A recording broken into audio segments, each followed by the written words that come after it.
Illegal elbow. Elbow techniques. This is the elbow. An elbow from here. I'll throw the elbow. Yeah, the illegal elbow. Welcome back, just like that!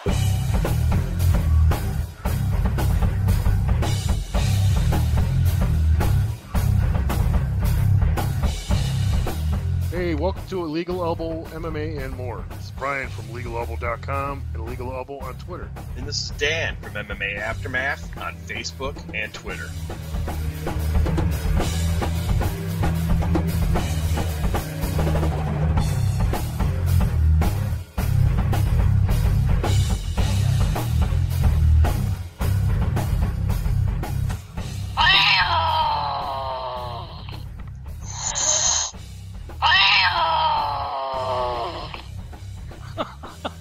And there you have it, man. Ladies and gentlemen, finally, we can see some sweet cat fights, and we don't have to look at a stupid Reebok outfit that a girl's wearing. I mean, ridiculous, man. Finally, we can see some hot outfits, and I'm talking about quality lingerie. fighting, you know. Yeah. Top notch, man. Top notch, I mean, look at the technique in there. It's ridiculous, man. And they got lingerie on. Why wouldn't I want to see that, man? It looks awesome. I'm all over it, man. I love it, dude. I think the regular women's fighting may take a big hit from this one. Dude, big time, man. Why wouldn't I pay for this? Total pay-per-view value. Ronda's in trouble. Big trouble, dude. Ronda, Cyborg, you know, right on down the line, man. Right on down the line, all the way to the amateurs, man. Really big time, man. Huge trouble. This is really going to take it over. Serious. You know, I've been on Facebook. I've had discussions with women's fighters that have, you know, they just don't like it. You know, one girl in particular was saying, "Oh man, this is going to really hurt the amateur. This kind of shit doesn't give us a good name." You know, and I responded to like, this is probably just going to end up being a trend thing. You know, like a lot of the other stuff that comes along. You know, like a lingerie bowl. It's good to watch once in a while. You're not going to take this serious. If you ever seen their promo video, these girls, Brian and I were commenting on it. It's more like WWE shit. You know, it's all in there for the TNA, the tits and the ass. Yeah. These girls that are amateurs, the only reason that you're not going to come up in the ranks or do good is not because of lingerie bowl. It's because you're not good at fighting. Okay? All these local MMA local organizations are not going to close down and close their doors because this MMA lingerie fighting scene. Seriously, girls, just chill out. You could say, you know, bad things about it. That's fine. That's your opinion.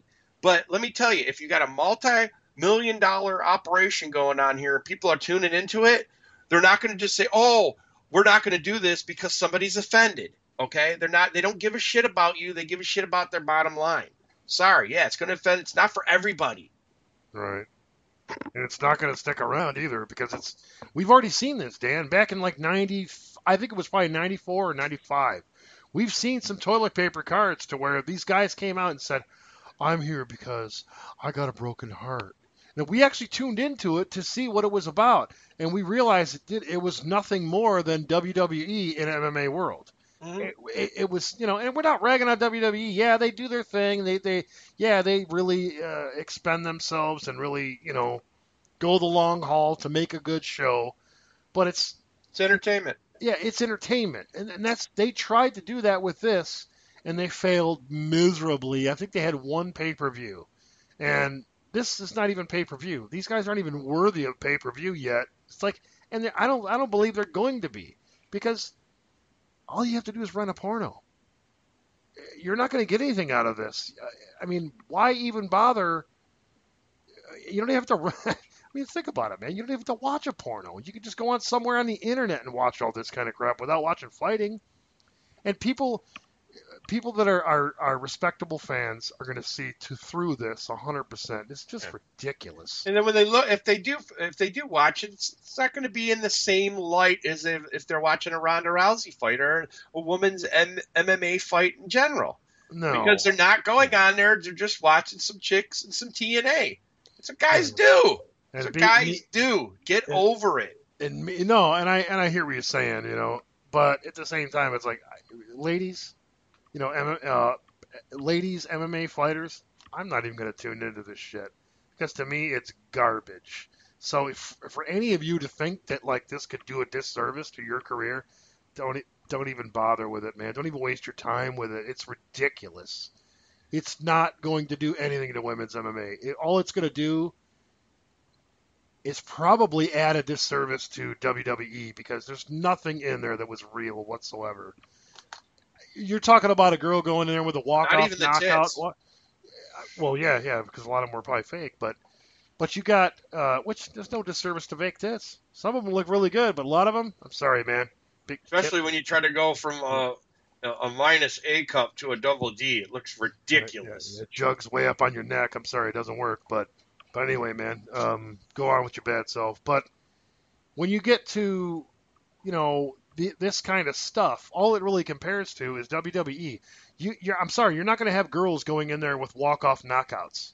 Okay, Mark Hunt is one of the only guys, you could probably name a few in the last 10 years that have scored a serious, I mean, there's no ifs, ands, or buts about it, performed a perfect walk-off knockout, probably twice by now, three times in his career. I'm sorry, girls aren't going to be going out here scoring a perfect walk-off knockout in their amateur career. Sorry, it's not going to happen.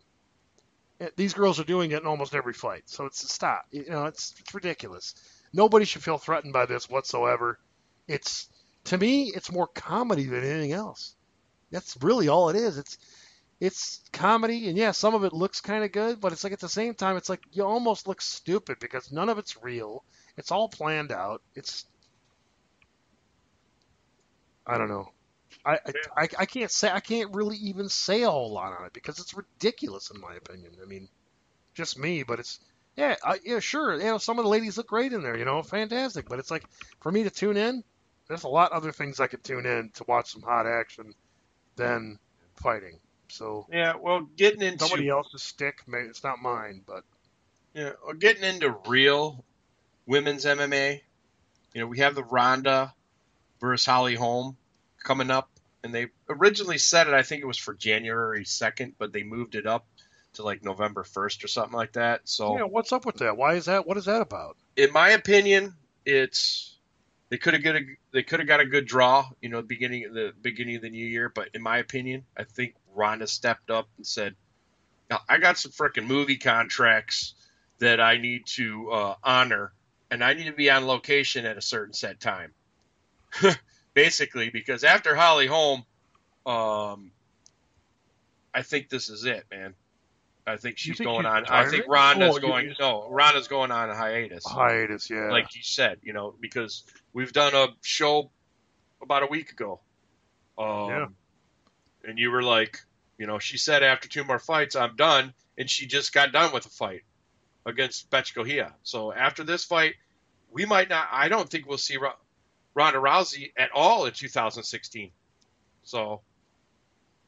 Well, some of the movies she's doing, we're talking probably like 2 month shots. You know what I mean? Okay. 2 months set times and setting up and doing the shoots and all that. They're probably doing a movie in 2 Expendables months. 14. Right? Expendables 14, Tough Enough 11. But no, I mean, and she's doing her movie career. That's all crispy and delicious. But it's like if she's doing movies again, she's going to take a hiatus. Which we've seen other UFC people do it. We've seen other fighters do it, whether in Strikeforce UFC or whatever, because we've seen it with Kung Lee. Huge guy in, It hurt the end of his career, though. We've had shows about Kung Lee taking all that time off, coming back looking like shit. Yeah, and I agree. Basically, kind of ruining his career. But it's like he went where the money was at. Yeah. I'm not really saying she's gonna really go where the money's at and ruin her career over it. But if she gets a little too starry-eyed after all the money, that could happen. But I don't see that with her. I think because she's such a lifer when it comes to. Mm-hmm. I mean, her game, and what really got her where she is, she's been doing since she was a kid. So I mean, Halloween. Yeah, I should say Halloween. fucking Hollywood can, either wear on some people or suck them into the bullshit. So who knows? Yeah, and I mean, I'm not betting that's going to happen, but People can say Gina knows? Carano, well, she was successful in Hollywood. Well, Gina Carano got out of the MMA because she didn't want to get her face beat in anymore. And I think basically after that fight with Chris Cyborg, man, she looked like shit, and I don't think she wanted to continue that. But I don't think she wanted any more of that. I mean, and I agree. It's my opinion as well. I don't think she wanted any more of that, and she had some really good deals going on. Well, and she's not a lot still, of movies. Yeah, and I mean, she's still very, very. I would say, bar none, to me, she is the hottest MMA chick there is. Yeah. Even though she's practically not even in it anymore, and she probably won't be because I don't think she's getting any younger. No. You know what I mean? She's of age and still looks pretty damn hot. So she's been out of MMA for, I'd say, 5-6 years now. And I mean, deservedly so. If you're going to make career decisions here based on your performance and whatnot, get the fuck out of fighting, man. Because to me, strikingly beautiful. Basically, you could say, yeah, Cyborg beat her out of the sport, but the sport made her the type of actress she is today.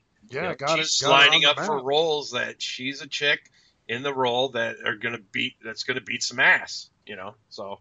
Right, and really, when you think about it, man, how many American roles have we seen her in? Not many. Yeah. She's making a lot of money elsewhere, so. And it's like, we don't hear about him here, but it doesn't mean she's not a sensation somewhere else. Which I don't know a whole lot about it, really. But I know she went elsewhere to make a bunch of movies, so who knows? Right now, she could be sitting pretty retired. I mean, as a whole, done with all of it.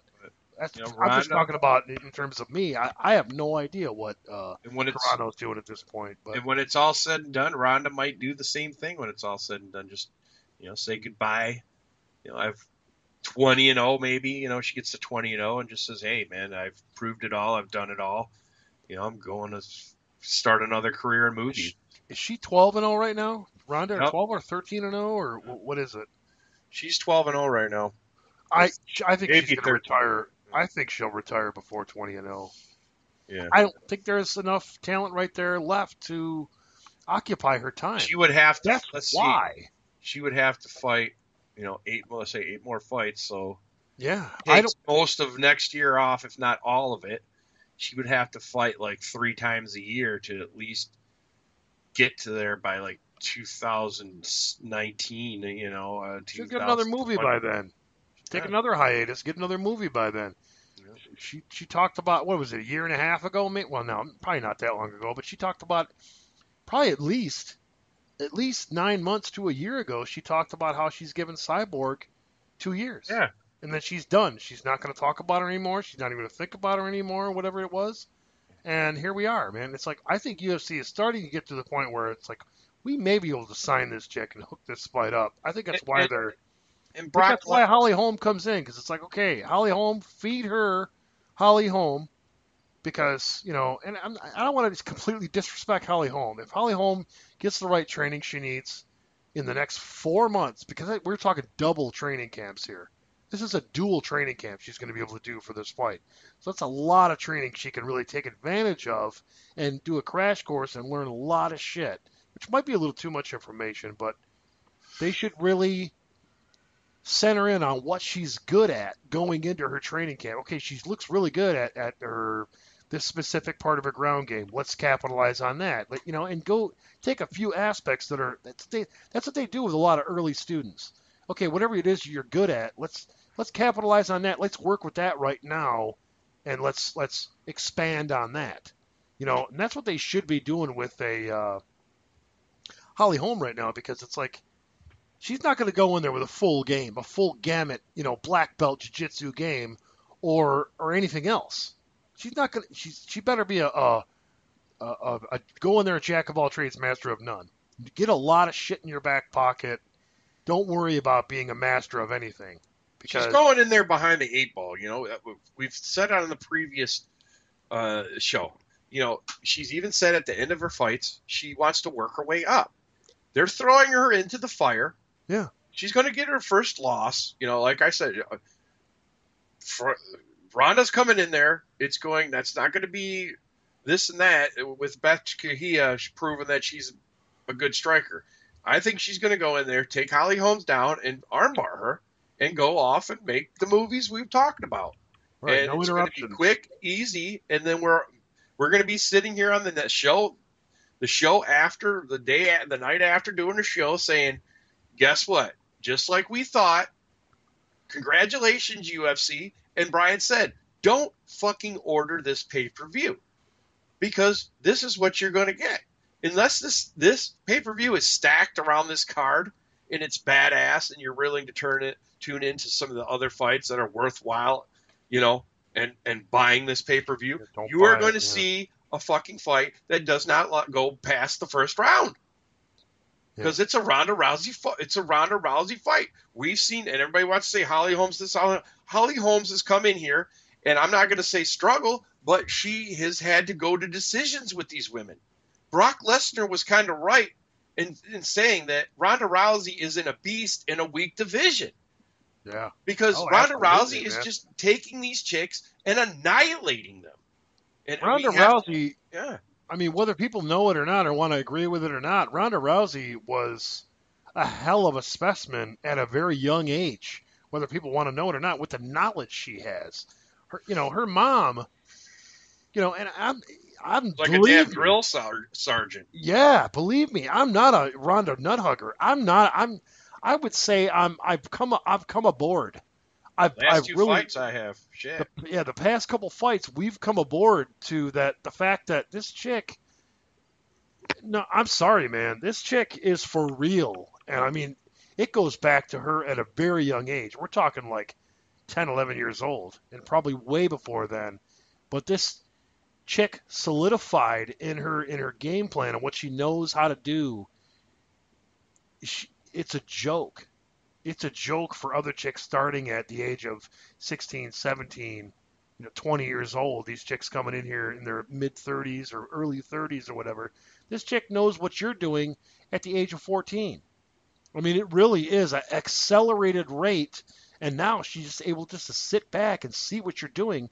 She's like almost an Anderson Silva, where the fight, literally for a long time, has slowed down for the guy. Girl. Slow down for Anderson Silva is what I'm saying. It's like the guy sees what you're doing, until later in his career when he just got way too cocky. I thought you were talking about Ronda still. I ran. Yeah. I mean, I ran and grabbed a freshie. I didn't get to hear you. Sorry. Oh, gotcha. Yeah. But I mean, you're talking about Anderson Silva, where it just seemed like for the longest time, it was like an 8-year span, where the game just completely slows down for this guy. He knows exactly what you're going to do. He knows how to prepare for it.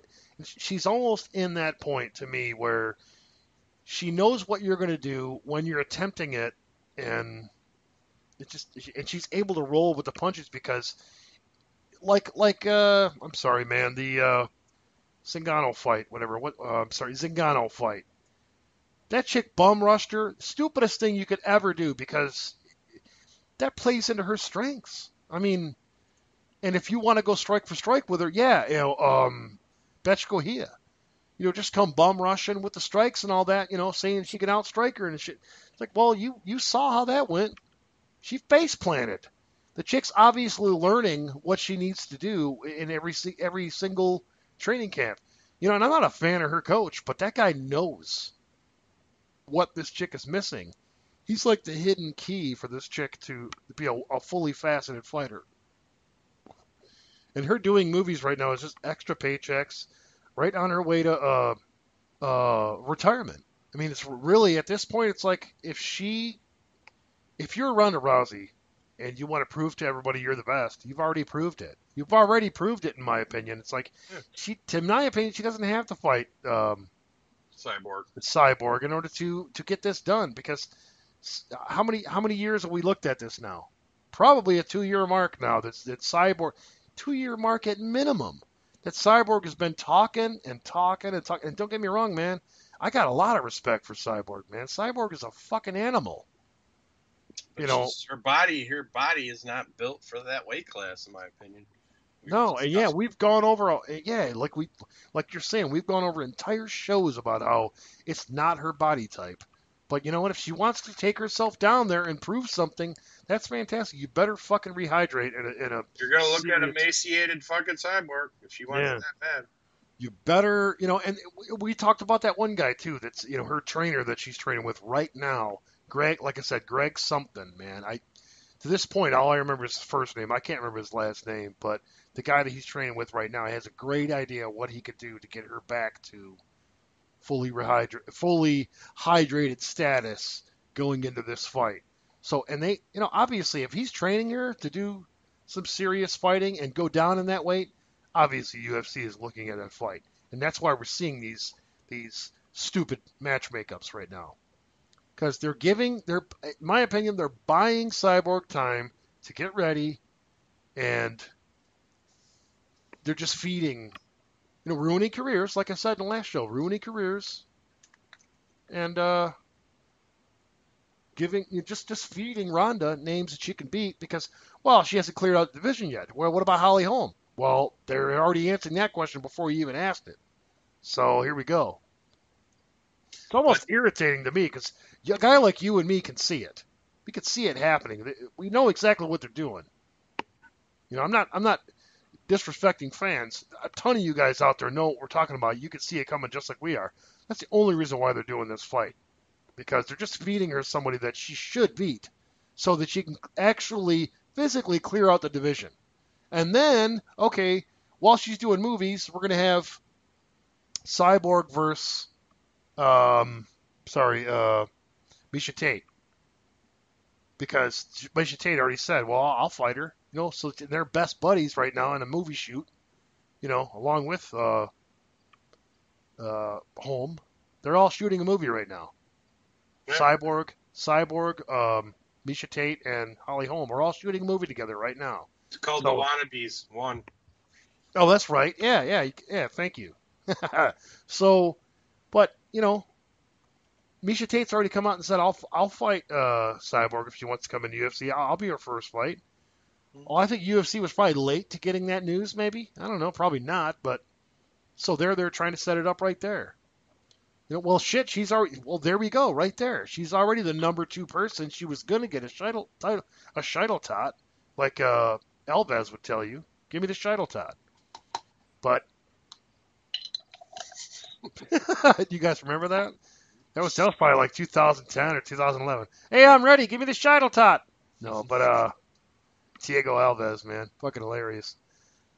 But I don't know. That's just my take on it, man. I probably interrupted you 100 times, dude. So I apologize. Oh no. But changing gears a little bit, but still staying on some Ronda news.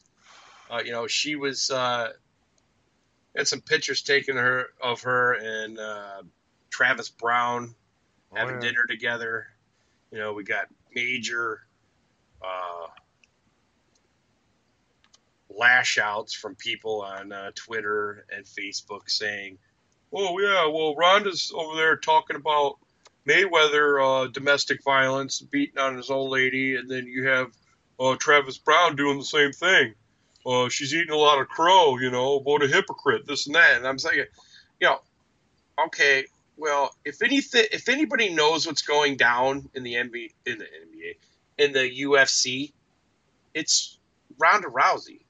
She knows what's going on, and the UFC just recently cleared Travis Brown of whatever happened, released him from his suspension, and yes, the criminal charges are still pending, but it's not guilty until proven innocent. It's innocent until proven guilty, people. Yeah. And a lot of these people that are talking, they're making him guilty right away. Exactly. Guilty, because I heard it on the internet. I heard it on the news. His old lady could have hit him. Yeah, his old lady could have hit him over with the head with the frying pan. Could have grabbed his balls. Could have went after him with something, and he was defending himself, like you say. Could have just pushed her back, told her to get away.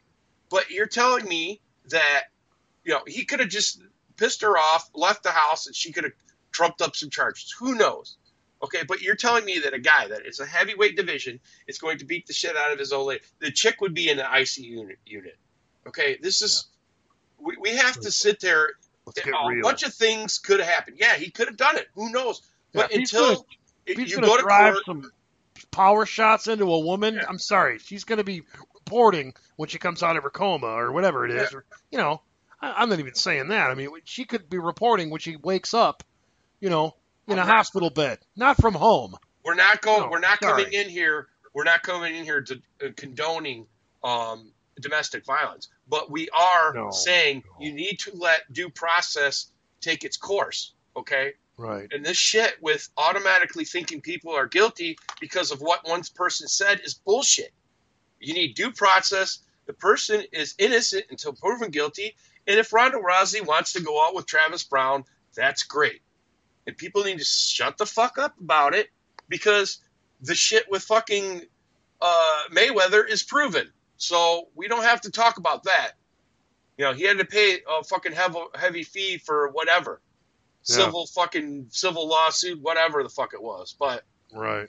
It's proven that he likes to fucking smack around chicks when they don't agree with him or whatever. But Travis Brown, come on. Until the dude goes into court and they find him guilty and charge him and indict him, I don't want to fucking hear about it from these people.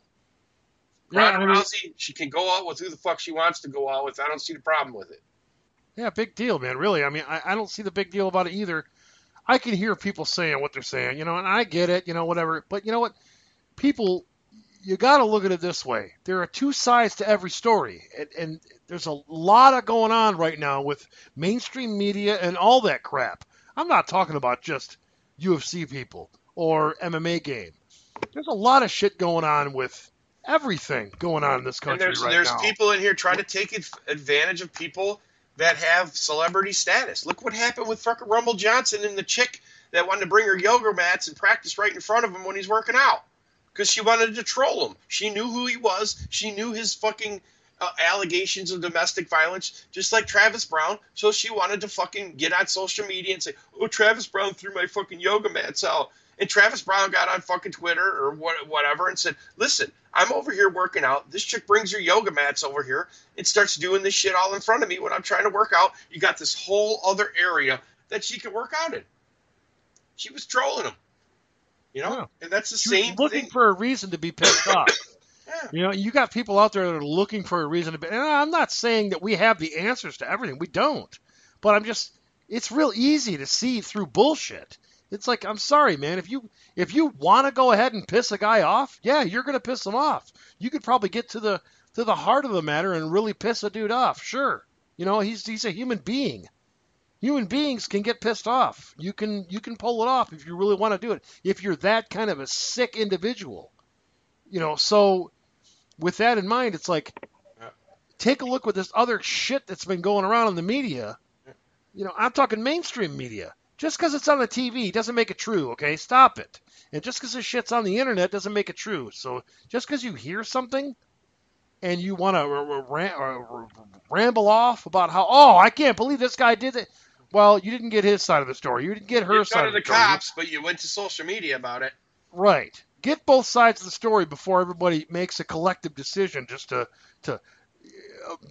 bash somebody. You know what I mean? It's ridiculous, man. I'm talking about mainstream media. It's easy for I'm not talking about everybody in the MMA community or whatever. I'm talking about just mainstream media, the way they bash everything and make everything in one light when it's really you're not shining any kind of light on the other side. You're just telling one side of the story and everybody's believing it, which is so ridiculous. So I had to mention that as well to put it in this context as well, because you didn't get you didn't get Travis Brown's whole side of the story either, did you? Nobody got his side of the story. They just put him on trial from the get-go. From whatever news source they heard it from, they just assumed he was guilty before proven innocent. And I'm sorry, man. You're in this country. It's reverse of that. Innocent until proven guilty. And if it was your family member or somebody real close, you'd want it the same way. So stop it. You're singing a different fucking tune. Exactly.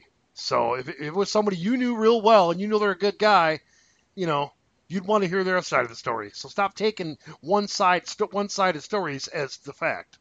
So I'm only saying that because I've seen it so many times. I'm tired of hearing about it. It's like, get both sides of the story before you blister the internet with all your comments. Because that's the approach we're taking right now. We don't know what either of these women, in terms of an Anthony Johnson or a Travis Brown, we don't know what these women are really thinking. Mm-hmm. We're hearing what their side of it. We heard Anthony Johnson's side of it, and we kind of have a little better aspect of what happened there. Why would you go with somebody that you know what he's doing? Or maybe she didn't know. I don't know. But, I mean, why would you take your yoga mats right up to some dude that's training right up next to his ass and be a pain in the ass? Why would you do that when you got a whole other area you could do it in? It sounds to me like she's just being a bitch. Yeah. Just because she thinks that she can. Yeah. And I'm sorry, there's a lot of them out there. Or there's a lot of dickheads and out there. Not only that is just be a dickhead just for nothing. She knew who he was, in my opinion, because you're going to target him. You're going to go over to him. You know who the fuck she was, and then you get on social media. Oh yeah, he did the. You're trying to catch a case or something, bitch. You getting attention. It's fucking stupid. And I'm glad that Anthony Rumble Johnson came out and it wasn't a hate-filled speech he put on there, but it was long ass diatribe paragraphs of, hey, I'm in there fucking working out to try to get myself better for fights, and I have some person coming over and getting in my face basically and doing all this shit while I'm trying to do my workout in my area. It's like, come on, man. He's a celebrity, but you don't have to try to make yourself a so-called victim. You don't have to instigate everything just to cause a ruckus. Yeah, it's ridiculous, man. It's ridiculous. But that being said, we're going to take a break, people. We're going to come back with some more news because this is a news show here. We just want to cover a lot of things on this one. We got some up-and-coming heavyweight fights that we are excited about, namely Hunt versus Bigfoot, and we have Barnett versus Nelson, and we have an up-and-comer that's coming up, undefeated karate fighter, 19 years old. Dude looks awesome. UFC just signed this guy, Sage Northcutt, man. He looks pretty fucking good, bro. But before we get out of here, Brian, this is a big thing with us, man. We just started this page. Brian just started this page not even a week ago.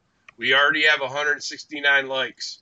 Illegal Elbow MMA and more podcast, Facebook page. You guys, thanks a lot for joining. If you haven't joined yet, come on over, man. A lot of stuff over here. We just put the page up. We figured, you know what, man, we've never really kind of advertised on Facebook. Why not give it a shot? You know what I mean? Because we're trying to branch out, get a little more known, get our name out there with people that haven't heard about us. You know what I mean? Because how far is everybody out there know about Spreaker? Probably not. But we're thankful to the people that do. But so we wanted to take a little bit of a stick our neck out a little bit, advertise a little bit somewhere. We'll probably do it some more.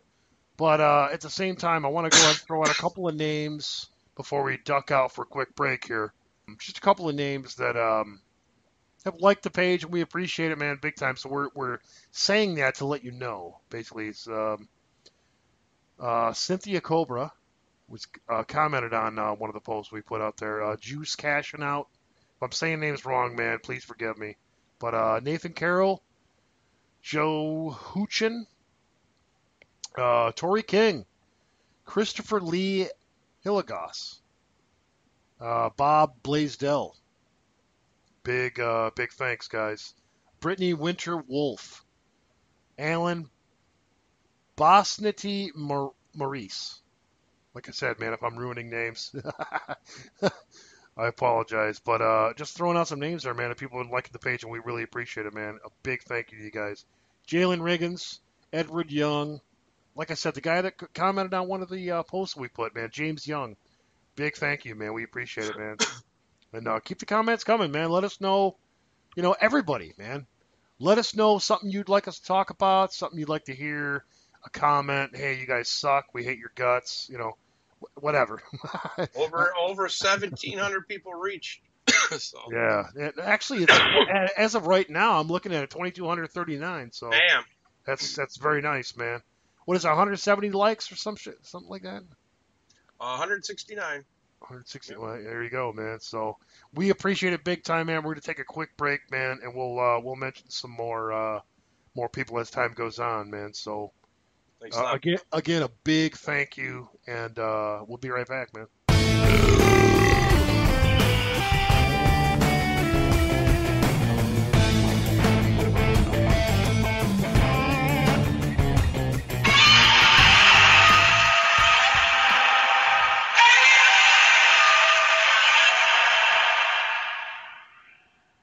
Damn, dude.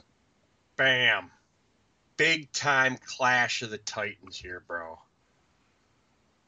Mark Hunt versus Antonio Silva, the rematch.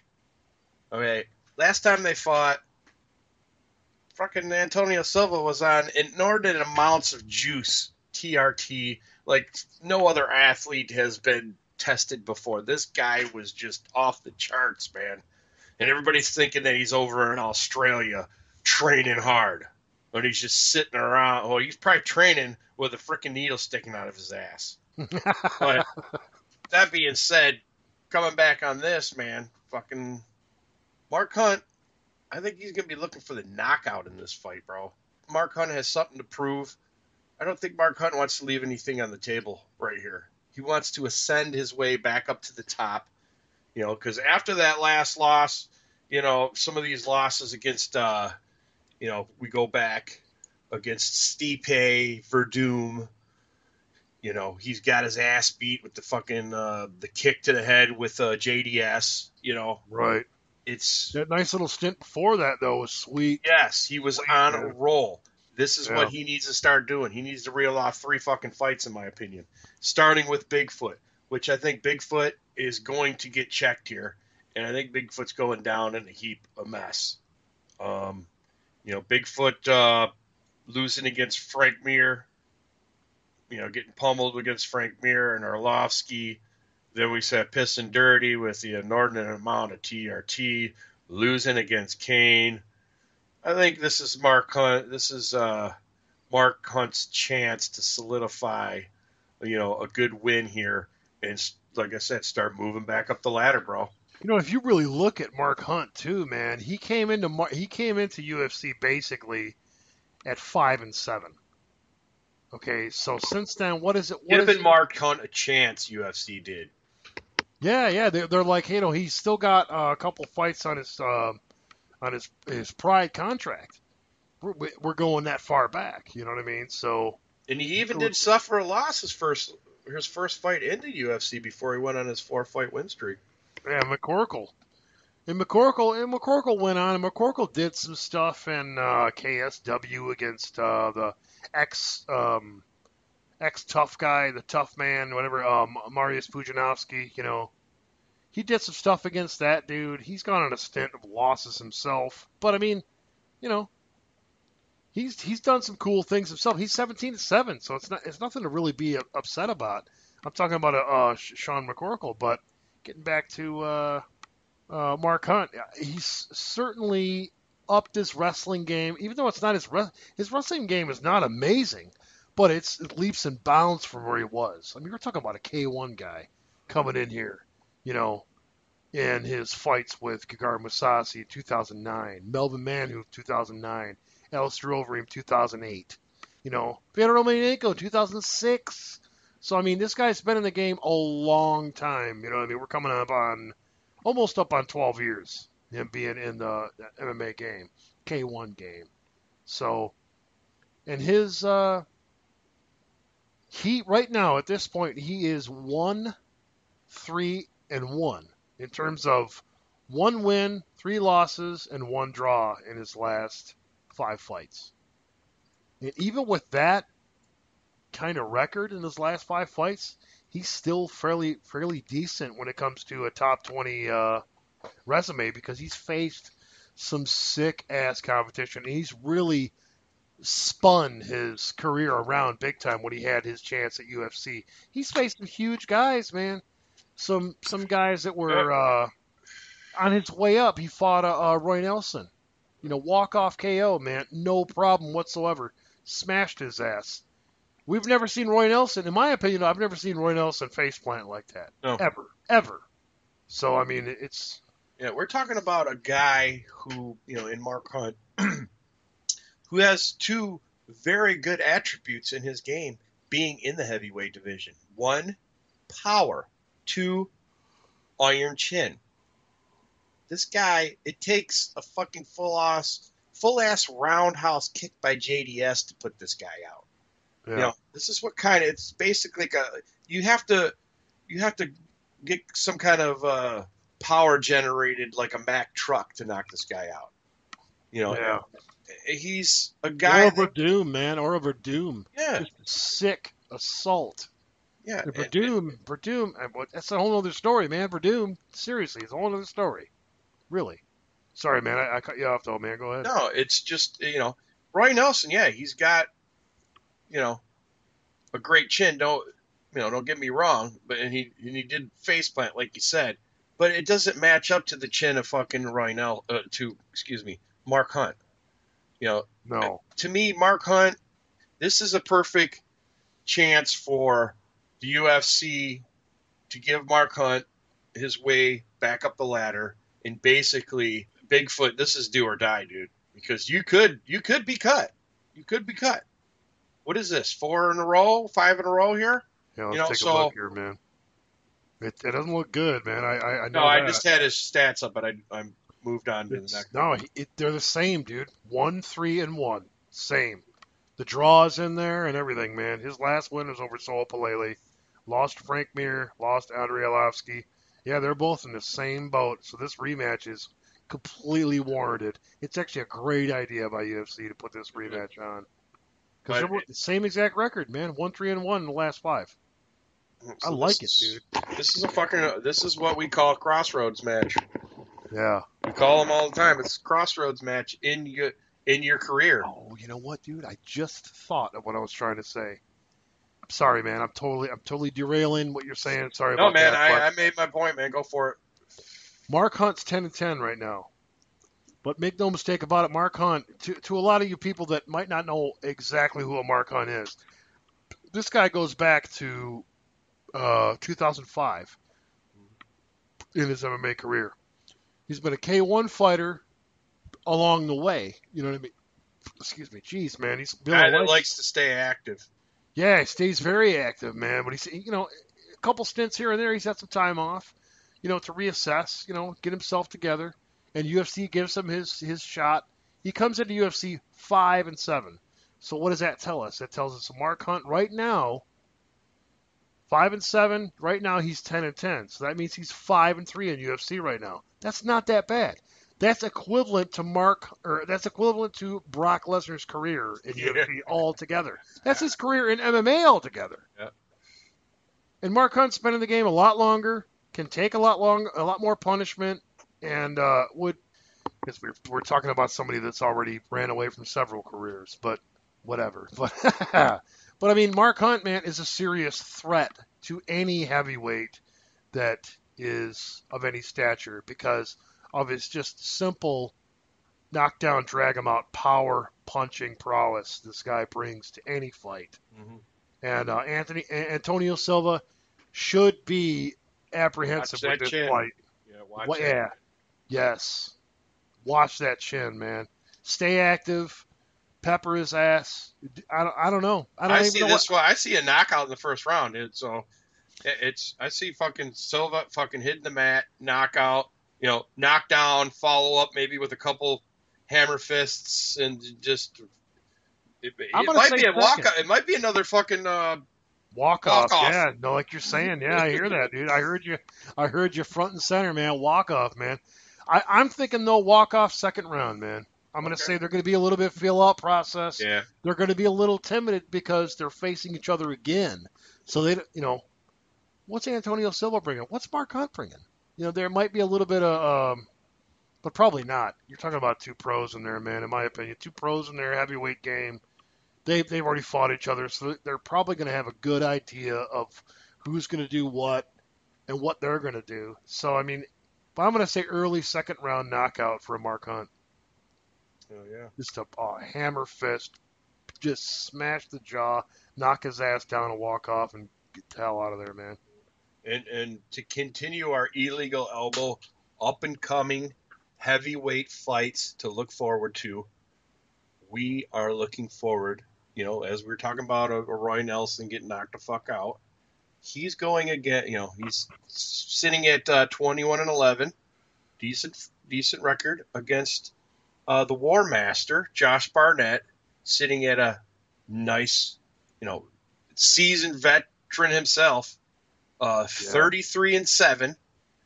And in this one, bro, Roy Nelson has a good ground game, but I don't think he has the kind of ground game that a Josh Barnett has. And in the beginning of this fight, I think Josh Barnett is going to do what a Josh Barnett does. It's going to be a fucking cage. If he doesn't get fucking Roy Nelson down, dude, it's going to be a cage leaner. You know what I'm saying? I think he will eventually get a Roy Nelson down where he's going to submit him.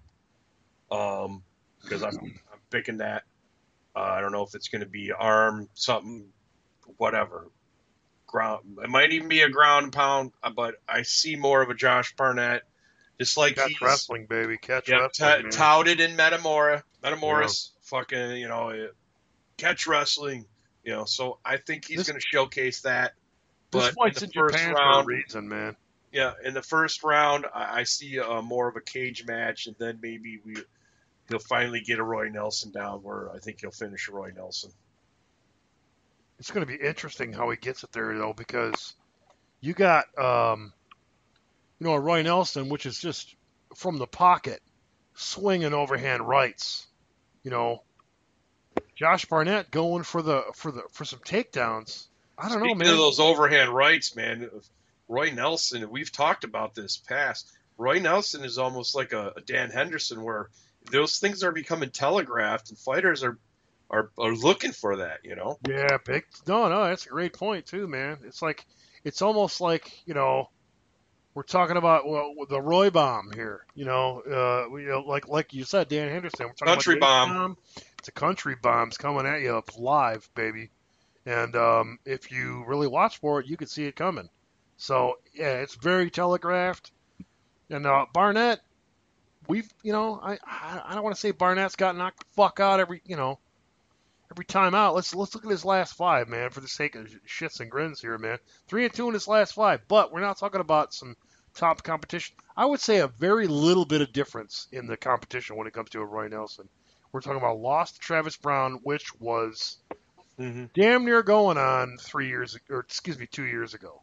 Totally got his ass whipped from fucking bell ring to bell ring on fucking Stipe. We're talking about sweaty mop situation. Oh, you're talking about Roy Nelson. I'm talking sorry. about. No, that's fine.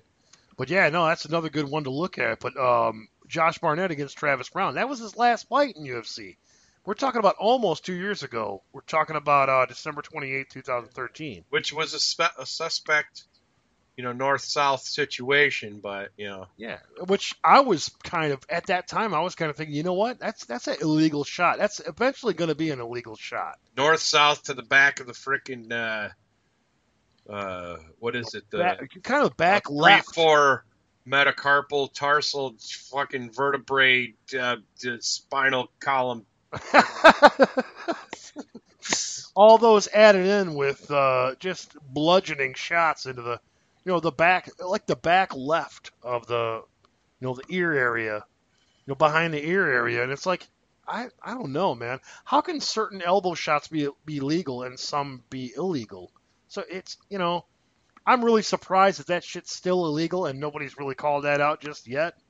To me, it's like, I don't know, somebody making some little, hey man, just make that legal so that, we can have our Travis Brown. Didn't he? Wasn't that the Gabe Gonzaga first fell victim to that too? Yep. Two guys in a row. 2 guys in a row he got that with. Well, no, he fought Alistair Overeem before the. In between? Yeah. Right. Gotcha. But I just wanted to bring that up because it's, Yeah. What are you looking at, guys? It's one facet of his game. We've seen Travis Brown on the end of a Arlovsky fucking knockout. Yeah, he closed the gap. His teeth in. Yeah, it's know? that right there to me exposed Travis Brown, because if you Mhm. close the gap on a Travis Brown and you have those killer fucking hooks and shots like Arlovsky, don't get me wrong, Arlovsky almost got his ass knocked out, but Yeah, but that's Travis the Brown was heavyweight division, bro. That's the heavyweight division as a in a as we love it. yeah, it's like any given fucking throw. It could be your Yeah. night time. So, but But yeah, Arlovsky already had him so rumbled that he didn't know what the hell was going on. But I mean, I've gotten way off track of the actual fight itself. Josh Barnett, man, I think I would have to really call Josh Barnett a better wrestler. Just better catch wrestler at this point. But Roy Nelson's no joke. If Roy Nelson really, I would say this fight is gonna cancel out some wrestling, maybe. Josh Barnett's probably going to try to take this to the ground, I would think. He probably has a better chance of taking Roy to the ground than Roy reverse. Even though we've seen Roy almost, if there was no cage, we would see Roy Nelson getting Junior Dos Santos. Yeah, Junior Dos Santos to the ground. I know exactly who you were talking about. Yeah, dude. We both remember that fight. That was huge. I think there was no cage, he would have went down on his back. It might have been a short. It might have been in the smaller cage that you're talking about. They fought into. UFC adopts that smaller cage, man. There's other organizations that have a bigger cage. And UFC loves that smaller cage because it invokes a stand up sometimes. It invokes a shorter game. You better get in there closer and get to going, you know what I mean? So yeah, this is also kind of like a I think I actually have that backwards. Where the fuck is Josh Barnett in this? Where the fuck is Josh Barnett in this division? And is Roy Nelson even relevant anymore? Like you said, fucking, 1 in 4 in his last 5. So Roy Nelson, yeah, I remember a time where you were, knocking out a Congo and a Mitrione and a Herman. Yeah, and a when we were Nogueira for that matter. Yeah, and those are the heydays of a country. But right now, it's, dude, you're gonna have to fucking step up in this one, bro. And I know right now, we could probably say, fucking Roy Nelson is working hardcore on that takedown defense. So it's. When it comes in that cage door shuts, we're going to see 2 heavyweights go at it. I think there's going to be Roy Nelson's going to want to throw, but I think Josh Barnett's going to do his thing. He's going to keep it close. He's going to keep it locked. And that's why I'm predicting a lot of fucking cage leaning. So, well, one thing we can really count on is Josh Barnett is bringing a superior grappling game. Mm-hmm.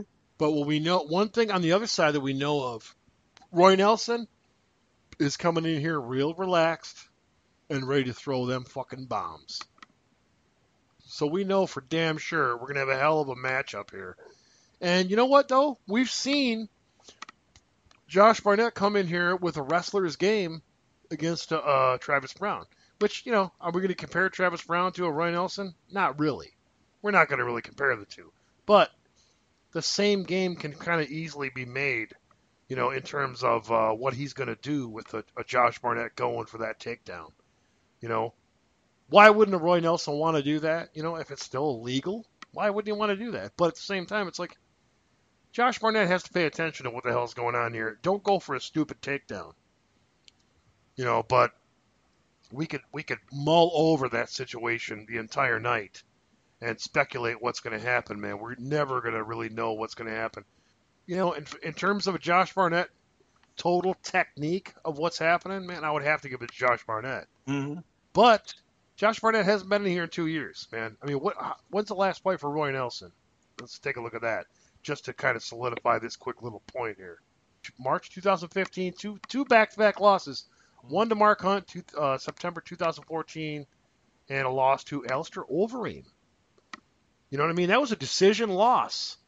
So Josh Barnett, if Josh Barnett can get him down to the ground, which Alistair Overeem never had to do, if Josh Barnett can get him down to the ground and hold him down for 3 rounds, yep, easy beasy Japanesey, baby. Yeah, Because if you look at it, they're in Japan. So yeah, if you look at it, that's the way I see it. Because Josh Barnett, I don't see Josh Barnett knocking out a fucking big country. It's not going to happen. No, I agree. I don't see that happening either.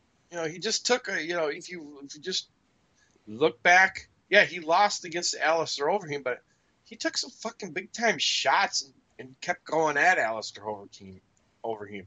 Those stomach shots, man. That would have folded a lot of guys over, man.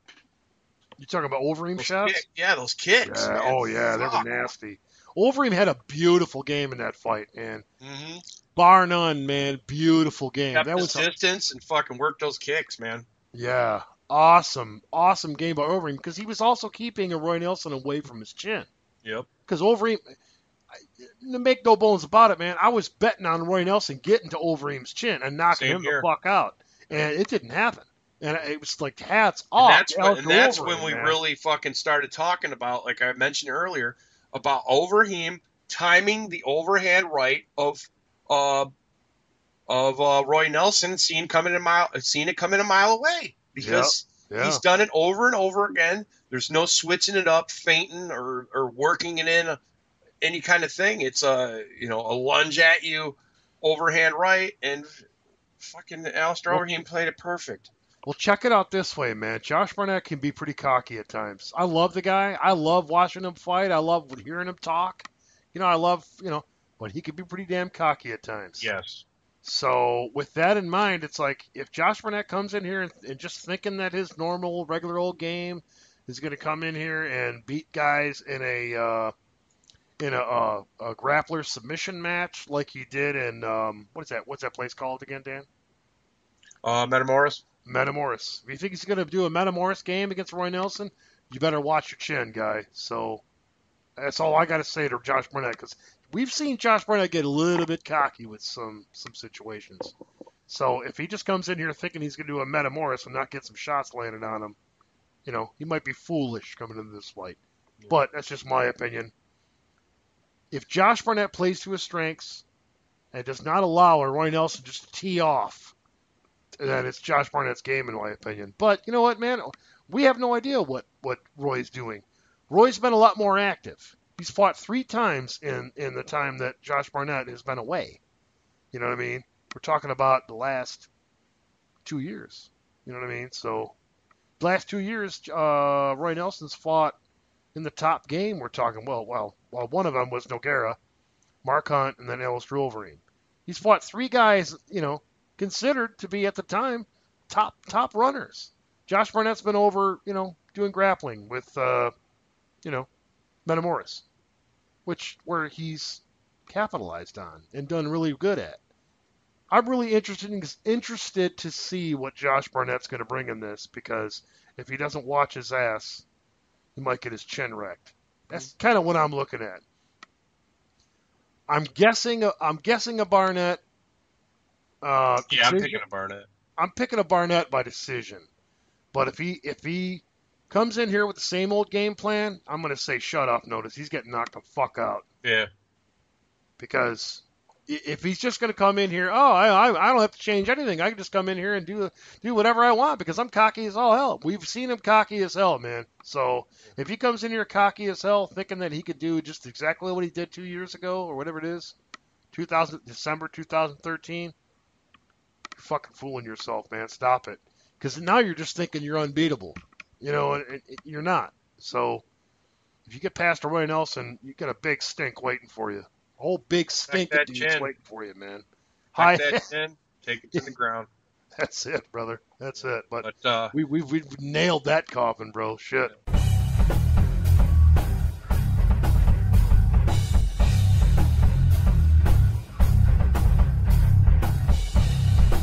All right, people, thanks for tuning in, man. It was a blast. Don't forget to check us out, MMA Aftermath on Facebook, MMA Aftermath on Twitter, also Illegal Elbow on Twitter. And head on over to illegalelbow.com. Check out the top 20 heavyweight list and the heavyweight forecast and all the extras and new stuff that Brian's been putting on. That's illegalelbow.com, people.